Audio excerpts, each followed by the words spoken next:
रामटेकचे आमदार तथा राज्यमंत्री आशिष जयस्वाल यांनी आपल्या वाढदिवसानिमित्त दिव्यांग बांधवांसाठी एक मोठा सामाजिक उपक्रम राबविला आहे। रामटेक तालुक्यातील शितलावाडी येथील स्नेहसदन शाळेत आयोजित विशेष शिबिरात दिव्यांगांसाठी विविध शासकीय योजनांचा लाभ एकाच ठिकाणी उपलब्ध करून देण्यात आला। यामध्ये दिव्यांग सहायता पोर्टल, अर्जुन पोर्टल, UDID नोंदणी तसेच संजय गांधी निराधार योजनेसाठी EKYC प्रक्रिया करण्यात आली। या उपक्रमामुळे लाभार्थ्यांना मोठा दिलासा मिळालेला असून विविध योजनांची माहिती आणि नोंदणी एकाच छताखाली करण्याची सुरुवात मिळाली। या प्रसंगी दिव्यांग विद्यार्थ्यांना श्रवण यंत्र, शैक्षणिक किट आणि अन्य सहाय्यभूत साहित्याचे सुमारे 8 लाख रुपयाचे वाटप करण्यात आले। तसेच दिव्यरंग सांस्कृतिक समूहाला 21,000 रुपयाचा धनादेश देण्यात आला। याशिवाय संजय गांधी निराधार योजनेअंतर्गत लाभार्थ्यांना मंजुरी पत्राचे वितरणही करण्यात आले।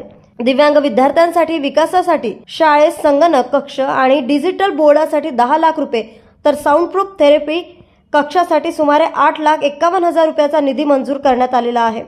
विशेष म्हणजे तालुक्यातील 4 दिव्यांग शाळांच्या वीज समस्येवर कायमस्वरूपी उपाय म्हणून 10 किलोवॅट क्षमतेच्या सौर ऊर्जा प्रकल्पासाठी तब्बल 24 लाखाहून अधिक निधी मंजूर करण्यात आलेला आहे। यावेळी बोलताना आशिष जयस्वाल म्हणाले, वाढदिवस हा केवळ आनंद साजरा करण्याचा दिवस नसून समाज ऋण फेडण्यासाठी संधी आहे। दिव्यांग बांधवांना स्वावलंबी बनवण्यासाठी आम्ही सातत्याने प्रयत्नशील राहू। न्यूज एक्सप्रेस करता रामटेकवरून पंकज चौधरी यांची बातमी।